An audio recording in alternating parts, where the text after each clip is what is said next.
کہ سچ پوچھئے جو صاحب ذیشان ہو گئے، سچ پوچھئے جو صاحب ذیشان ہو گئے، سچ پوچھئے جو صاحب ذیشان ہو گئے، بچے جو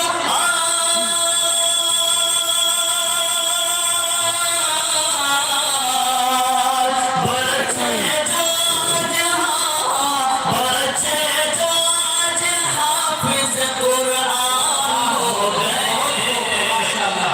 سچ پوچھئے جو صاحب ذیشان ہو گئے۔ اور قرآن پاک کے حوالے سے شعر مولانا رضوان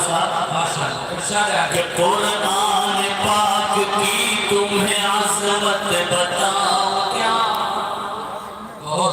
قرآن پاک کی تمہیں عظمت بتاؤں